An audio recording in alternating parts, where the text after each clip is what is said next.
Story 1. The Stormwalker. In the heart of rural Georgia, storms weren't just a common occurrence. They were feared for more than just their devastating power. For the residents of a small town called Hollow Bend, thunderstorms held a deeper, darker meaning. In the 1980s, a local legend spread like wildfire. It was said that when thunderstorms rolled in, something else came with them, a presence known as the Stormwalker. According to local lore, the Stormwalker wasn't just any ordinary entity, but a man-like figure, clothed in shadow, who would appear in the midst of the storm. He was known to knock on doors during the worst parts of the thunderstorm, his hollow eyes glowing faintly in the dark, as if lit by some inner fire. For years, this tale was dismissed as a ghost story meant to scare children into behaving during bad weather. However, in 1984, that all changed when a local family experienced something terrifying. The Bennetts were a family of 4 who had recently moved into the outskirts of Hollow Bend. Their home was isolated, surrounded by dense trees and miles of farmland. The first time they heard about the legend of the Stormwalker, they laughed it off. But on one stormy night in late August, they stopped laughing. It began like any other summer storm in Georgia. Loud cracks of thunder, rain that came down in torrents, and flashes of lightning that lit up the sky like fireworks. The family gathered in the living room, waiting for the storm to pass when a loud knock came at the door. It was slow and deliberate, despite the noise of the storm outside. No one was expected that night, and the road to their house wasn't exactly welcoming to strangers. Mr. Bennett opened the door slightly, but no one was there. He stepped outside, peering through the sheets of rain, but saw nothing, just the swaying trees and the distant flashes of lightning. When he closed the door and turned around, his family looked pale and wide-eyed. They said they had seen something from the living room window, a tall, dark figure standing just beyond the porch, watching the house. Moments later, the knocking returned, louder and more insistent. This time, Mr. Bennett opened the door fully, determined to catch whoever was playing tricks. Again, no one was there. Frustrated, he stepped out further, ignoring the rain that soaked him to the skin. That's when he saw it. Standing at the edge of their yard, barely visible through the storm, was the outline of a figure. It was unnaturally tall and thin, almost blending with the dark. He yelled, but the figure didn't move. Instead, it lifted its arm, pointing directly at the house. Mr. Bennett rushed back inside, locking the door behind him. As soon as he turned to his family, every light in the house went out, plunging them into darkness. For the rest of the night, they huddled together in the pitch-black living room, listening to the storm rage outside, along with the slow, steady knocks that never seemed to stop. By morning, the storm had passed, and the knocking was gone. But the Bennett family never forgot that night. They moved out of the house soon after, convinced that they had encountered something not of this world, a presence that walked with the storms and watched them from the shadows. Story 2. The Farmhouse Incident. In 2002, a severe thunderstorm swept through the Midwest, hitting a small, isolated farming town in Nebraska. A young woman named Sarah had been house-sitting her uncle's farm while he was away on vacation. The farm sat miles from the nearest town, and the thunderstorm that came that night was one of the worst she'd ever seen. The rain poured heavily against the windows, and the wind howled with such intensity that it felt as though the farmhouse itself might blow over. Sarah wasn't a stranger to thunderstorms, but this one had a strange feeling about it, a certain thickness in the air that made her uneasy. As the storm raged on, she heard something strange, a faint tapping sound, not quite thunder and not quite wind. It seemed to be coming from the front porch. At first, Sarah ignored it, thinking it was just tree branches hitting the side of the house. But the tapping grew louder, more deliberate, and soon she could make out the distinct sound of footsteps on the wooden porch. She grabbed a flashlight and, despite her fear, peered out the front window. Through the sheet of rain, she saw something that made her blood run cold. A figure standing at the edge of the porch, illuminated briefly by a flash of lightning. The figure wasn't moving, just standing there, its face obscured by the darkness. Panicking, Sarah rushed to lock all the doors and windows, her heart racing. She tried to call the police, but the storm had knocked out the phone lines. The power flickered, and then went out, leaving her in complete darkness. She could hear the figure on the porch now, moving closer, tapping its fingers against the window pane. With no power and no way to call for help, Sarah grabbed a kitchen knife and huddled in the hallway, waiting for the storm to pass. The footsteps on the porch grew louder and more insistent, as if the figure was pacing back and forth trying to find a way in. For what felt like hours, she sat in the darkness, listening to the storm and the steady footsteps outside. Then, without warning, the footsteps stopped. The tapping ceased, and the house fell into an eerie silence, save for the distant rumble of thunder. When the storm finally passed, Sarah waited until daylight before venturing outside. There were no signs of anyone having been there, no footprints, no damage to the porch, nothing to explain the strange presence she had felt. But as she walked around the house, she found something disturbing. Deep gouges in the wood of the porch railing, as if someone, or something, had been clawing at it trying to get inside. To this day, Sarah has no explanation for what happened that night. All she knows is that during that thunderstorm, she wasn't alone. Story 3. The Camper's Nightmare. In 1997, 3 friends, Mark, David, and Lisa, decided to go camping in the Blue Ridge Mountains of Virginia. The trip was meant to be a weekend getaway, a chance to escape the city and enjoy the tranquility of nature. They set up camp in a remote area, far from any other campers or hikers. By all accounts, the first day was perfect. Clear skies, cool breezes, and miles of untouched wilderness to explore. But that night, everything changed. A massive thunderstorm rolled in suddenly, catching them off guard. Lightning lit up the sky, and the sound of thunder echoed through the mountains like a giant's roar. The rain came down in sheets, soaking everything in its path. The friends quickly retreated to their tent, huddling inside as the storm raged around them. Then, in the middle of the storm, they heard something strange. It wasn't thunder or rain. It was a voice, faint but distinct, calling for help. Mark was the first to hear it and alerted the others. At first, they thought it might be another camper lost in the storm.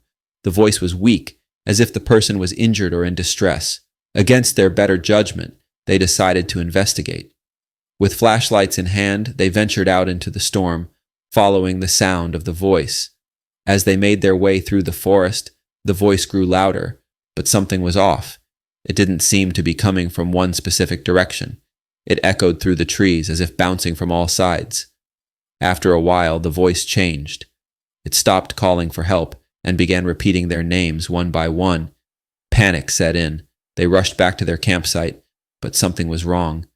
When they reached their tent, they found it completely flattened, as if someone, or something, had trampled it. Their gear was scattered, and large footprints were pressed deep into the muddy ground, too large to be human. The storm finally subsided just before dawn, but none of them slept that night. At first light, they packed what they could and hiked back to their car in silence, leaving behind the eerie footprints and the strange voice in the storm. They never went camping again. Mark, David, and Lisa still talk about that night, but none of them have ever been able to explain what they encountered. All they know is that in the middle of that thunderstorm, something was out there with them, something that knew their names. Story 1. The Phantom Call.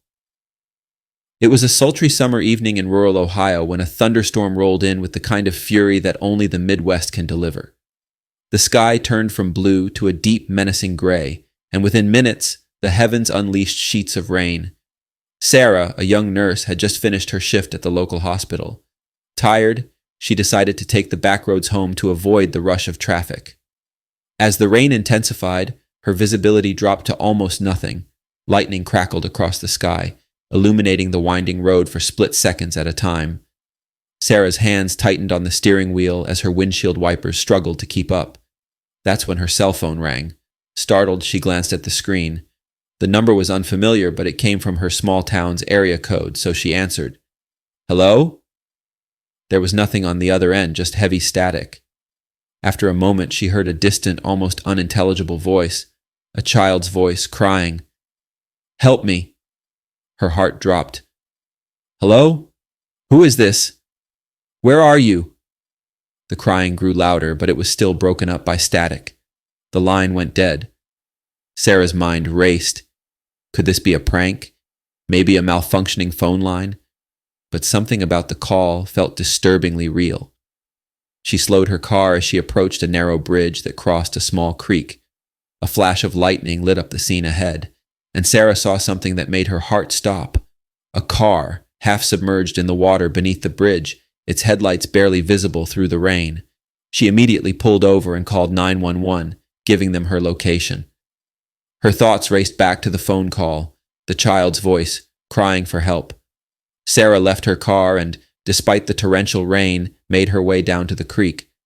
As she reached the edge of the water, she saw the car was indeed crashed, its roof crumpled from the impact. Lightning flashed again, illuminating the inside of the vehicle. To her horror, she saw the body of a woman in the driver's seat, motionless. In the back seat was a small child, strapped into a car seat, also lifeless. The thunder cracked overhead as Sarah stood there, her pulse racing, trying to make sense of what she was seeing. The realization hit her like a punch to the gut. This was the car from the call. But it couldn't be. The rescue team arrived shortly after, pulling the bodies from the wreckage. The police officer who spoke with Sarah confirmed what she feared. The accident had happened over an hour ago. The woman and her child had been dead long before Sarah had received the call. Shaken to her core, Sarah left the scene, but she couldn't shake the eerie feeling that the child had somehow reached out to her in its final moments, a desperate plea for help that came too late. Story 2.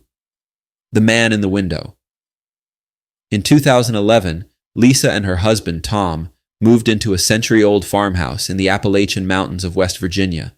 The house was charming but had seen better days. The couple spent their weekends restoring it, often working late into the night. It was during one of these late-night renovation sessions that Lisa had her first unsettling experience. The weather was already acting strangely when a fierce thunderstorm hit. The wind howled, rattling the windows, and rain pelted the roof in sheets. Tom had gone into town to pick up supplies, leaving Lisa alone to work in the kitchen. Suddenly the power went out, plunging the house into darkness. Lisa cursed under her breath, fumbling for a flashlight. Thunder boomed, shaking the very foundation of the house. As she swept the flashlight across the room, she caught something out of the corner of her eye, a movement in one of the windows. Her heart skipped a beat. She pointed the flashlight at the window, and there it was again, a dark figure standing just outside the glass, staring at her. Lisa froze, her breath catching in her throat. The figure didn't move, didn't blink, just stood there, watching. She wanted to scream, but her voice was caught in her throat. Just then, the phone rang, breaking the tense silence. With shaking hands, Lisa answered. It was Tom. "I'm stuck in town. The storm's getting worse," he said. "I'll be home as soon as I can." Lisa, trying to keep her voice steady, said, "Tom, someone's outside the window." There was a long pause on the other end of the line. "Lisa, I need you to listen to me carefully," Tom said, his voice suddenly serious. "The windows in that room are on the second floor." The blood drained from Lisa's face as her mind processed what he'd said. There was no way anyone could be standing outside that window. Slowly, she turned back to look at the figure, but it was gone. Tom rushed home as soon as the storm let up, and the two of them searched the house and grounds. They found nothing. But that wasn't the end of it. For weeks afterward, Lisa kept seeing the figure in the window, always during thunderstorms. It never moved, never made a sound, but its presence was suffocating. Eventually, the sightings stopped, but Lisa never forgot the feeling of being watched from the impossible. Story 3. The Shelter That Wasn't There. In the late summer of 1999, 3 friends, Mark, Alex, and Dylan, set out for a weekend of camping in the forests of Oregon. They were experienced hikers and had mapped out a secluded spot deep in the woods where they planned to spend the night. As they reached their campsite, the sky grew dark with an impending thunderstorm. The group quickly set up their tent, but as the wind picked up, they realized the storm would be much worse than anticipated. Thunder roared in the distance, and lightning began to strike dangerously close. Dylan, always the cautious one, suggested they find better shelter than their flimsy tent. Mark remembered passing an old, abandoned ranger's cabin a few miles back on the trail. It wasn't ideal, but it was better than nothing. They packed up quickly and made their way back to the cabin. The the storm intensifying with every step. By the time they reached the small, dilapidated structure, the rain was coming down in torrents. The three of them rushed inside, relieved to be out of the storm. The cabin was dark and musty, but it was sturdy enough to provide protection. They lit a few candles, huddled together, and listened to the storm rage outside. The wind howled, and the walls creaked ominously. After a while, the storm seemed to ease, and the group started to relax. That's when they heard it. Footsteps on the porch outside. Slow, deliberate footsteps like someone pacing back and forth. Mark exchanged nervous glances with the others. "Do you think someone else is out here?" he whispered. Alex shook his head. "Who'd be crazy enough to be out in this storm?" The footsteps continued, and then they heard a loud bang, as if something heavy had hit the door. Startled, Dylan grabbed a flashlight and shined it toward the front of the cabin. There was nothing there. The door was closed and no one was outside, but the footsteps didn't stop. They grew louder, now coming from the roof, then the walls, as if something or someone was circling the cabin. The three friends were paralyzed with fear, unsure of what to do. Suddenly, the door burst open, and the wind howled through the cabin, blowing out their candles. In the pitch darkness, the footsteps continued, now inside the cabin. Mark fumbled with his flashlight, finally managing to turn it on. The beam of light cut through the darkness, revealing an empty room. The footsteps stopped. They didn't sleep that night. When the storm finally passed in the early morning, the three of them packed up and left as quickly as possible. But as they walked away from the cabin, they noticed something that made their blood run cold. The cabin wasn't there. In the daylight, they could see the spot where it should have been, a patch of overgrown weeds and fallen branches, but no sign of the structure they had spent the night in. It was as if the shelter they had taken refuge in had simply vanished, leaving behind only an unsettling memory of something that should never have existed. To this day, none of them can explain what they experienced. Story 1. The Ghost Train of Good Springs. Nestled in the rugged desert hills of Nevada, the small town of Good Springs was once a booming mining town.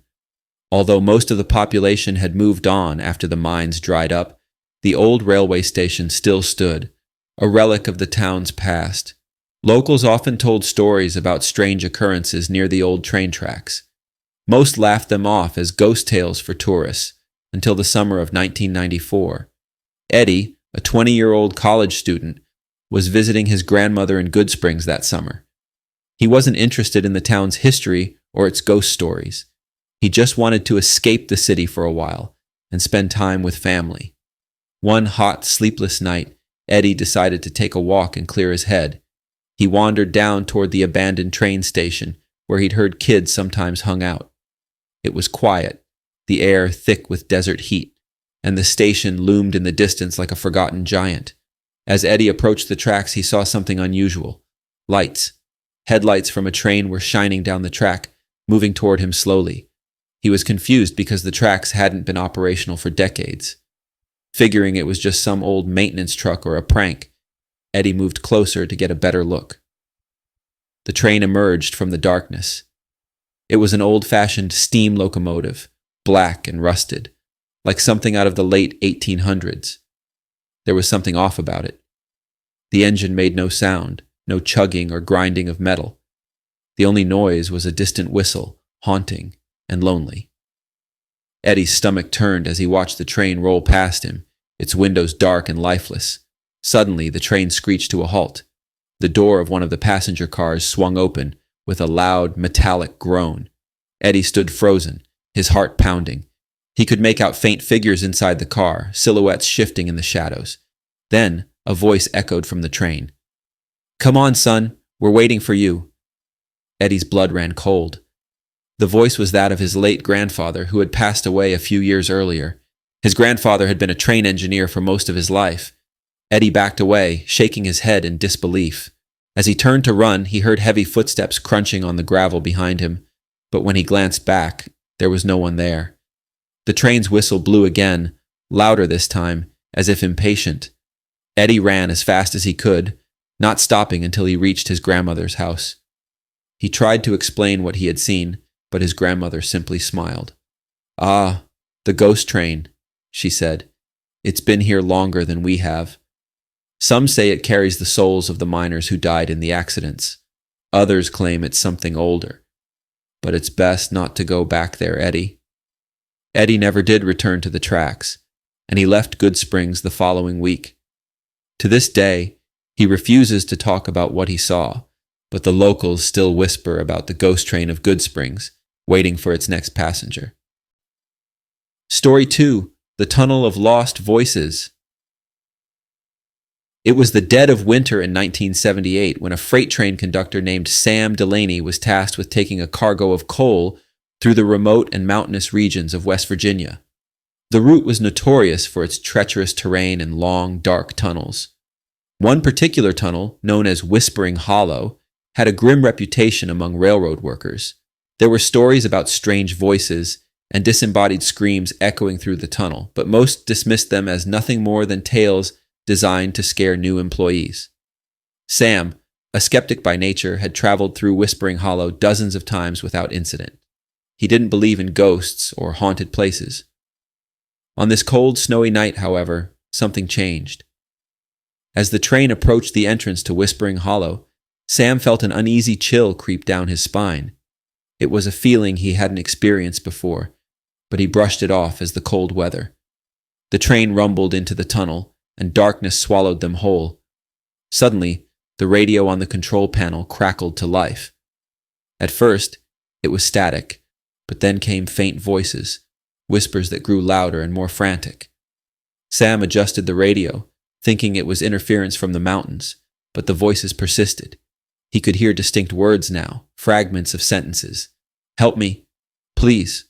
Why won't you stop?" His heart raced.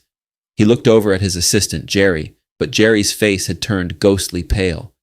He heard it too. Before Sam could respond, the temperature in the cabin plummeted. His breath fogged up in front of him, and frost began to form on the windows. Suddenly, the train jerked violently, as if something was trying to stop it.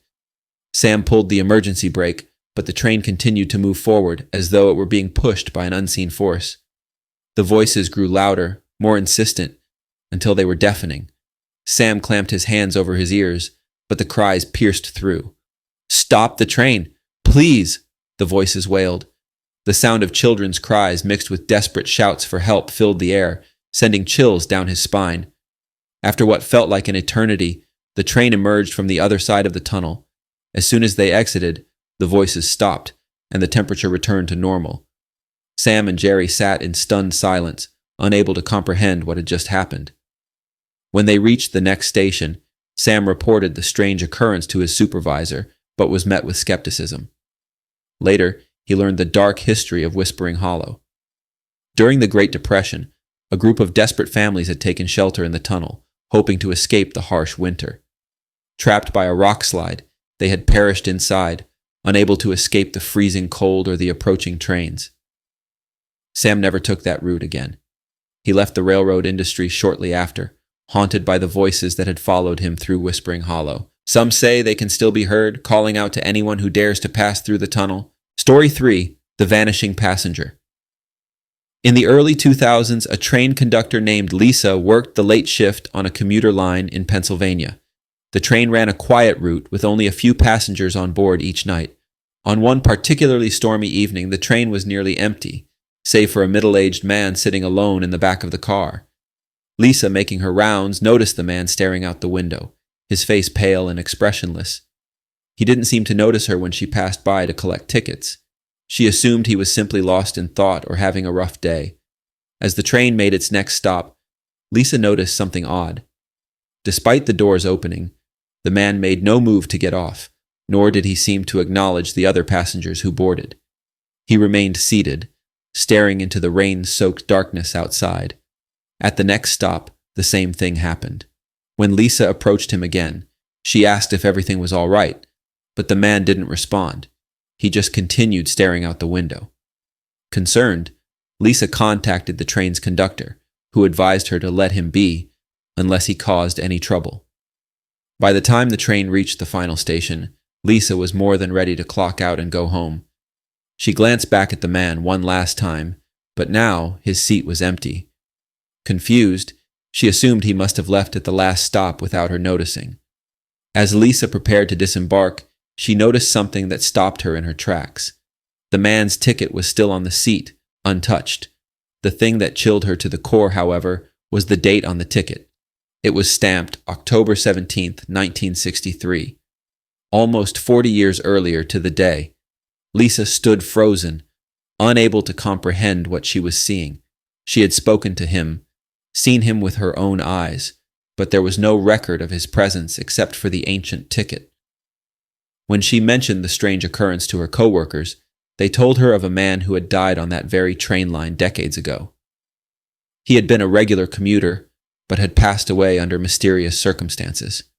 To this day, no one knows who the man was or why his spirit lingered, but Lisa remains convinced that on that stormy night, she had encountered a passenger who had never truly left the train.